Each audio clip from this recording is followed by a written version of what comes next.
Welcome back to Retro Rebound. In today's video, we are going back to Metal Gear Solid 1. We have Metal Gear Solid Delta on the way, and I just got one of those random weekend hankerings I've been getting a lot lately where I saw Metal Gear and went, you know what?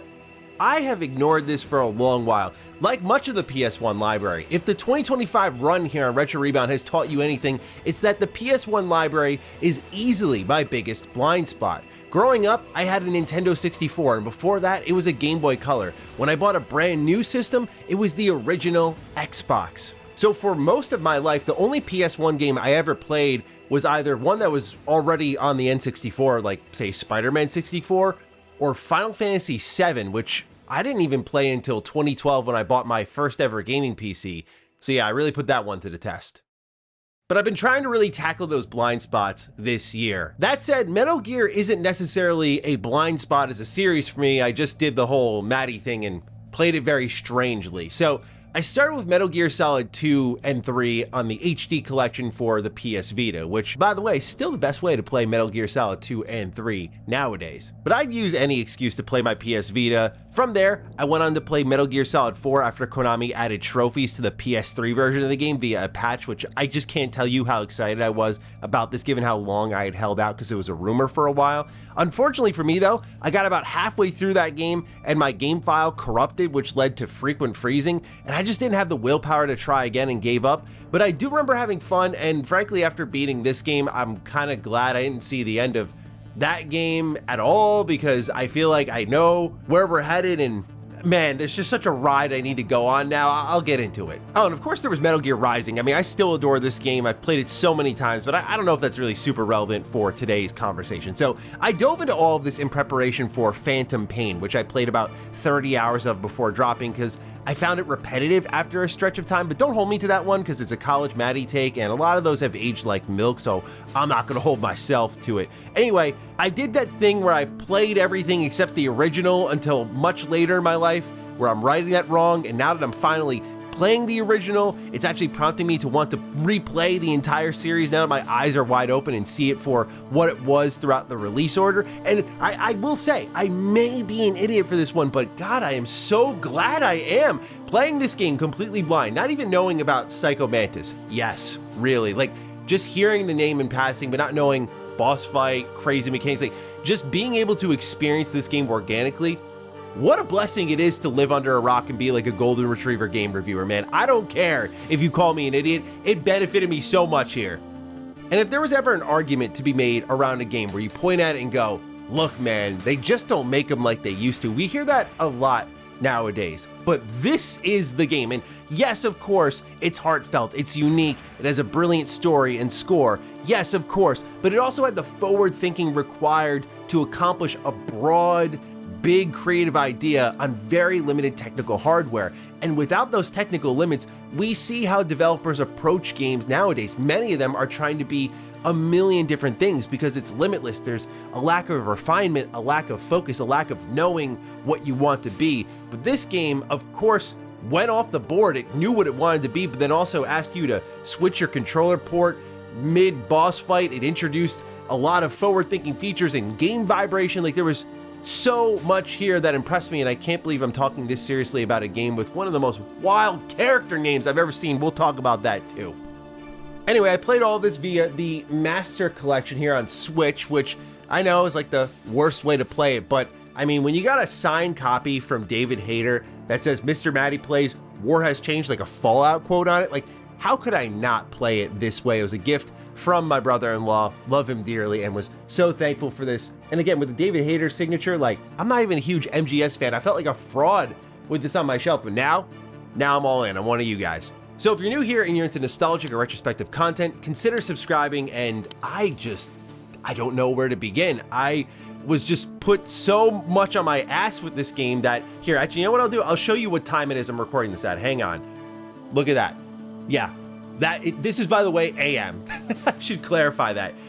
Yeah, I finished this game and just went, I gotta talk about this. I wrote my notes even though it was like 2 a.m. I texted our editor Josh and said, I'm writing my notes now, like I need to talk about this. I want to start with gameplay because I found this to be very forward thinking. This is a 1998 game, right? And so many of the things it does are honestly absent in a lot of games nowadays, but also it's just how forward thinking it was for features that have been established nowadays. Things that are standard, like controller vibration. Like, this was something we saw used in creative ways, like the Psycho Mantis boss fight. Like, hey, put your controller down, I'm gonna show you how it moves. And like, that was a really cool moment. Or even in narrative ways, where when Otacon puts his hand on Snake's shoulder in the, we'll talk about it, the bad ending, and the controller vibrates slightly upon that touch. Like, that's deep cut narrative vibration usage that only experts use nowadays, because they have seen it and iterated upon it. To do that upon like a pretty grand introduction of the feature is incredible. I also found the game very immersive, despite the camera angle, where normally that doesn't invite immersive elements in, but it's the gameplay mechanics. It's like, hey, I don't have infrared goggles, I am going to smoke a cigarette to see the laser traps. Like, that was sick. Or wearing my gas mask and not thinking much of it, but then going into first person and seeing the actual view as if I still had my gas mask on. And dozens upon dozens of immersive examples like that. Just ridiculous lengths, taking anti-anxiety medication to stabilize my body so I could aim my sniper rifle properly. Like, even that, and then grounding that in a character's anxiety storyline so that it makes sense why like diazepam is all around the base.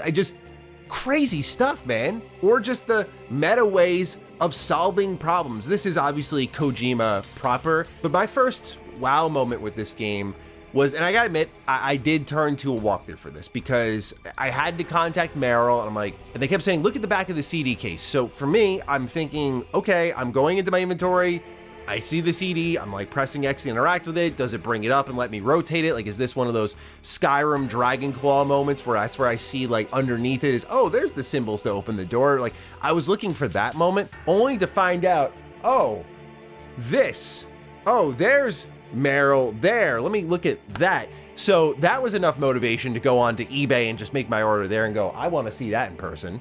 But I just found that incredible. And I got to be real with everyone that I struggled to play by this rule book, where I had to think way bigger than the game itself sometimes to solve problems. And like, it just kept catching me off guard, where I was like, do I do something crazy right now or do I not? Like, that moment really put me off balance. I've never seen a game do that before.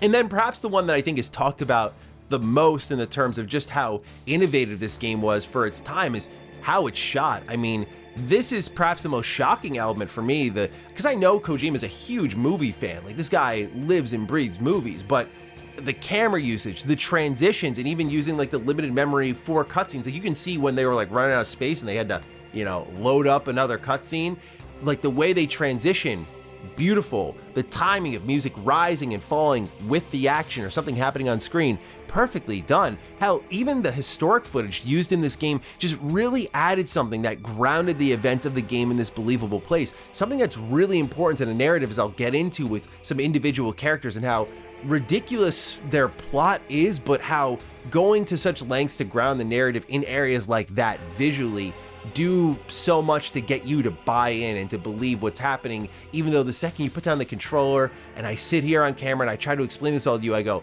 wow, this does sound really ridiculous. I mean, we're talking about a game with mind readers. We're talking about a game with ricocheting bullets. Like, it goes into this fantasy realm, but then it does these things where I see the historic videos and go, yep, this is real. Yep. Like, this is a totally real thing I can see happening. Like, the way I talk about Fallout is like the way Metal Gear kind of went for me. I was like, oh yeah, like Fallout, the way like nuclear war is handled, but then also you have like mutants, you have laser weapons, and you're like, yeah, but this is all still believable. It's grounded in some sort of reality somewhere. And I have more compliments for this game, but first, let me play you this sequence. Just see for yourself.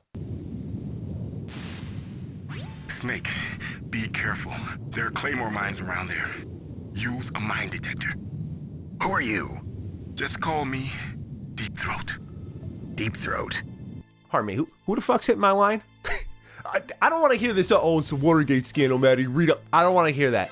Who hit my line? Who? And you're telling me this son of a bitch saves me at the end of the game too? No. This is Metal Gear Solid. Let me explain. All right, open in the game. Snake's hitting on everybody. Everybody hits on Naomi a little bit, hits on Mei Ling a little bit. This guy's ready to go. Like, dude, at least be on the mission for a little bit where you're like missing the action off the battlefield, if you catch my drift, right? Like, miss it for a little bit. But no, like right away, he's just like, yeah, you want to learn about the living legend. And then, you know, he sees Meryl, and what's the first thing this guy's eyes goes to when she's running away? He's like, damn. Like, and then this, I'm like, all right, no, we're not. I'm not gonna buy into, out of everything I bought into, I'm not gonna buy into like, yeah, man, that name, it's brilliant, man. It's connected to American history. No, never hit my line again. No. Okay, let's get a little more serious here. Like, the atmosphere in the game, okay? I'm gonna try to dial in after all. The atmosphere in this game, in spite of crazy codec calls, it's dripping with it.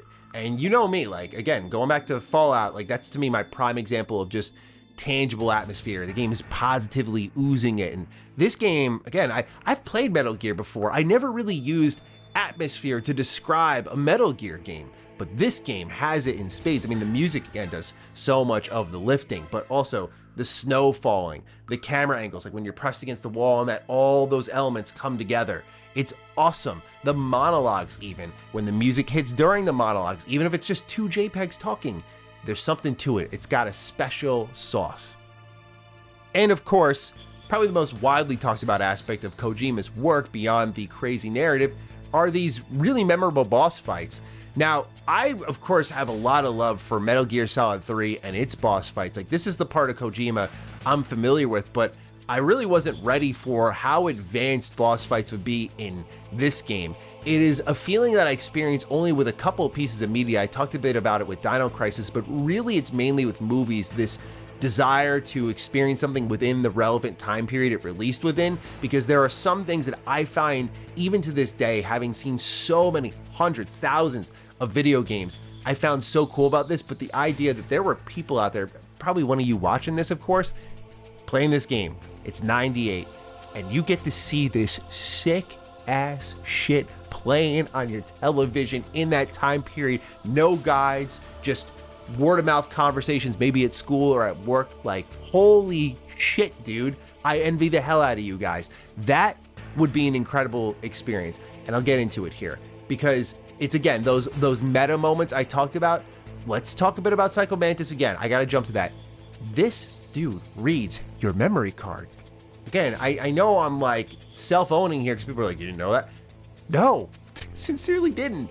And I didn't experience it in the Master Collection until, you know, what I do is when I beat the game, I feel liberated to go online, research, and I see this memory card section, and he's like, oh, you like Suikoden, huh? I'm like, he said, what? You like Konami games? You like Castlevania? I just thought that was awesome. But even for me, just the controller port part was enough to just go, wow, this is unbelievable. Now, it took until Campbell rang me up and went, switch ports, but when I did it, I went, oh, this makes sense. And I've had games like Paranormasight. It's a visual novel horror game that pulled that out of me naturally, where I thought to myself, oh, if I turn down the volume for the music and I got around this part of the narrative, like, that stuff is brilliant. Only like just the sharpest of creatives are thinking on this level. Because when I think memorable boss fights, right, I typically go to like turn-based games, and it's usually synchronized with a big story moment. Not that action games don't have incredible boss fights. I think of like God of War right away, but for me, they're mostly reserved for turn-based games. But I really think Metal Gear Solid 1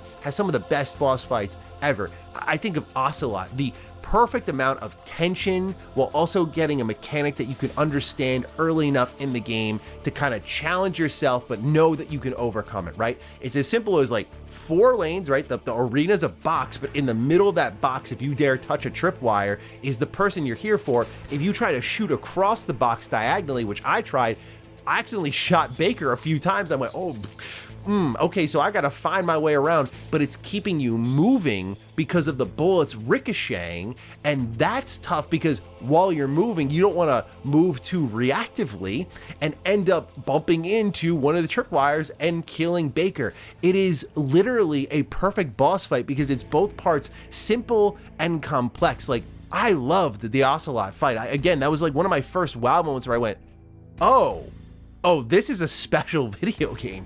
From there, I think of Sniper Wolf's boss fight as well. Admittedly, the wind got taken out of its sails a little bit. You get a sniper fight before it, and that's the really only big gameplay critique I had of the game, beyond some of the oldness and the cheapness I'll talk about, is the boss fight pacing. Like, why do we have a sniper boss fight happening before the real Sniper Wolf boss fight, where it's just repeating the elements again? One of the great parts of the boss fights in this game, like against Vulcan, is they're distinct and they have you using different tools to get around them. Like with Vulcan, I'm putting down claymores, I'm using C4 creatively, something I didn't use throughout the entirety of the game.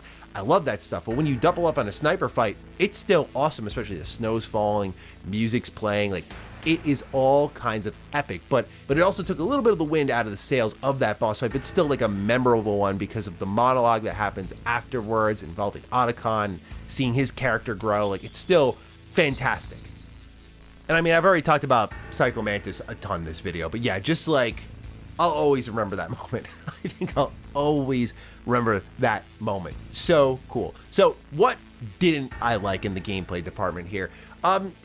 Little bit of cheap elements here by the end game. The first half of the game is borderline perfect. I really struggle to think of anything I didn't like. And it's not like the back half I have things I didn't like, but things in a repeat playthrough I'll be more prepared for, that I will care less about because I know they're coming. But as a first timer, I'm really?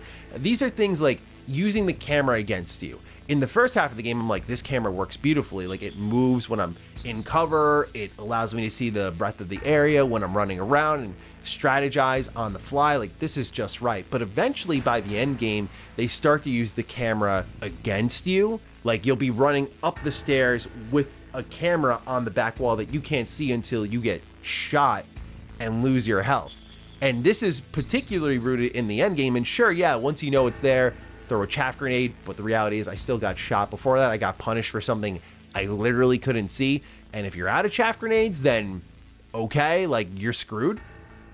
There was also one time with the final boss of the game where I literally got stomped out with a surprise one-shot because I couldn't see, since the boss is blocking the camera, what my proximity to it was. I thought it was pretty far, but then you get one shot and you go, oh, that's the most unpleasant surprise I could find in a game. Wonderful.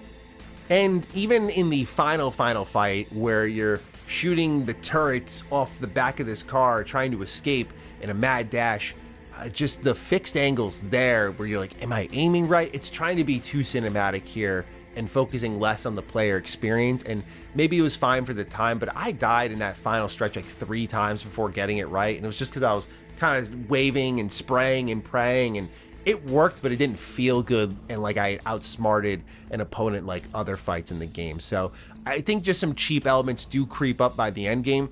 The other thing is the level design a little bit. Like, I think the overall base is wonderful. It starts off very Metroidvania-like as you get new levels to your security card. I go back to these rooms, to the armory, and I find things that I couldn't have before that give me an advantage in other parts of the base. And plus, it's not just the key cards. Like, oh, the C4 can stick to the wall. If I pay attention to the wall, I can blow up certain parts of it and I'll find hidden loot in there or hidden passageways. Like, that player expression and creativity is found very often in the early parts of the game, but like by the end of the game, when you're trying to deactivate the nuke, or at least that's what you think you're doing, and you have to split your key card that turns out to be 3 in 1, and you have to freeze one part of it, so you got to run back to a boss arena that's like 2 maps away, freeze it by standing still. I froze my rations in the meantime, run back. Okay, I did that. Oh, I need the hot one now. So now you go all the way back to the furnace room, which, by the way, between that is not only a bunch of maps, but also a couple of long elevator rides. And they're here because you have to have these conversations with Miller that I'll get into in a moment. And I get why they are there. But to me, the reality is, like, this game is not afraid of the long conversations I'll talk about in a moment. So if you're not afraid of it, there was a way, I think, to do all of this in a much more condensed area. And I know Twin Snakes does improve this a little bit, like, because you can interact with the environment in certain ways to get you around these like freezing and heating things without going all the way back. But again, I'm playing the original because based on my research, that was the one to play. I do want to try Twin Snakes though after playing this one, but from what I saw with the lack of music and the voice acting not being as good, definitely like a delayed thing that I'll just try one weekend when I'm bored. I hope that doesn't sound too cherry-picked. It's just that I feel like for a game that was so efficient with its level design, it really stands out when you don't do that and you have the player backtracking a lot. There are some times where they're like, backtrack to go grab this item, but usually like when you hit an elevator, it takes you somewhere on the way, so it's all somewhat centralized, but they definitely just lost, I think, care or polish on the back half when it came to level design, and I think that did creep into the boss fights a bit because they were paced really well in the front half, but by the back half it felt like, oh, we have all these characters we want you to fight, and so we're just going to kind of put you in a gauntlet by a certain stretch. And that wasn't bad because the boss fights were amazing, but it definitely felt like, again, a little hustled. I mean, not perfect, but we're talking about a 98 game, like pretty damn close to it, all things considered, for the time period they're developing this in and how many features it has that were brand new at the time that they absolutely nailed. Like, just an incredible game on that front. So let's talk a bit about this story. Of course, spoiler mode on if you couldn't tell. It's a story all about a lot of things. It's about love, but it's also about deception. And you're going there to deter a nuclear threat that is going to destabilize the globe, but you're going to get your hair blown back by just how many people are going to use you along the way. And in a lot of ways, this is a game about a soldier who gives his life for his country and follows orders in the name of all of that, but finds himself on the battlefield. Like, Snake loves to fight. He doesn't know anything else but fighting. And in a way, Liquid calls you out for this by saying you were enjoying the fights as he killed everyone, and he's right. Or at least as the player, I feel like he's right, because when I was in those boss fights, that's why I wanted to do gameplay first. I'm like, yeah, I was having a blast tearing things up in this game. He's right. I am Snake. I was out on the battlefield ruining lives and really enjoying it.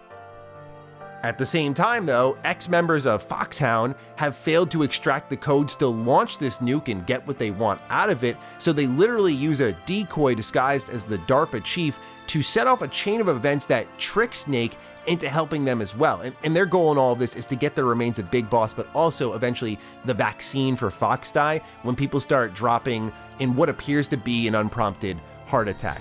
But really what I live for in this story are these long codec sequences. I could listen to these people talk all friggin' day. First of all, you gotta remember, this is a late 90s game. The voice acting here is unbelievable because gaming had found voice acting and how it would elevate the experience a little bit later, like early 2000s. So for this game in 98 to have such exceptional vocal performances, of course, David Hayter as Snake needs no introduction at all, but like Campbell's voice, I forgot, as someone who adores Metal Gear Solid 2, I forgot how absolutely golden groovy this dude's voice is. I love Campbell's voice actor, but it's these codec conversations, not just the kind of lore bombs you get, the exposition dumps you get that I'm just soaking up, but it's also like talking with Mei Ling about how memories are wordless. And when you combine that with the OST just lightly droning in the background, it just leaves you with something. Because Metal Gear Solid 1 is a very lonely experience, and these codec conversations are Snake's sole form of connection on the battlefield, given that his in-person encounters typically result in some sort of crazy-ass gunfight. So this element made me buy into Snake's, I'll say, gullibility a little bit more, because all he has is a voice on the other end of this codec, and it's the one that he needs to trust in order to accomplish his mission smoothly, especially when the stakes are so high. And it's something that we know Kojima and his team would want to dive into the idea of a bit later, but that's for another video. Given the history between all these characters, like, I've really come to fall in love with games that have a deep sense of history, that kind of drop you what feels like in the middle of a timeline. Like when Snake's talking about killing his own father, like they're leaning into this, like these are events that they all know or they're learning together in real time, but also breaks like a golden storytelling rule, which is like show, don't tell. But this game does a lot of telling, but no showing. And again, I think again, it's just, you got to give kudos to the voice actors here that really made me not care about this. But I just think that deep sense of history keeps lifting the narrative up so much. Like there's just 20 years of events that you're really unpacking. And in some cases it goes back to like the 50s, but for the most part, it's like these characters' last 20, 30 years are just flying in all of their faces in this Shadow Moses incident here. But again, with that sense of history, it breeds trust. Like when Snake talks to these people like, I can trust them, in turn, I trust them. And so I feel bad for him when like Naomi, Campbell, or even Master Miller just take him on a complete ride every step of the way for their own gains. And even when they forgive him, it's too late, as we'll talk about with Naomi. She's quietly like the grounding force of this story. Like for every aha moment this game has, if you're paying attention, it made sense. Like when I heard of this fox die virus, I was like, okay, so now I'm carrying a virus, right? Okay, this is getting a little out of pocket now. But then I remembered something. And went, oh, wow. And that's that when you first arrive in Alaska, they talk about being injected with this formula to prevent you from freezing in the literal opening of the game. So like Naomi had your number for years and picked her moment perfectly, and it's so elegantly packed into story that I literally almost miss it. But she wants revenge on you, and in a lot of ways, her revenge is really twisted. Like I was talking to our editor, Josh, about this, where she forgives Snake at the end for the murders that he's committed, but it doesn't really matter because her forgiveness, it's not just like an emotional thing. Like he still has Fox Die active in him. He can go at any moment. So all her forgiveness does is tries to release him to live his life. Like, hey, you could die tomorrow.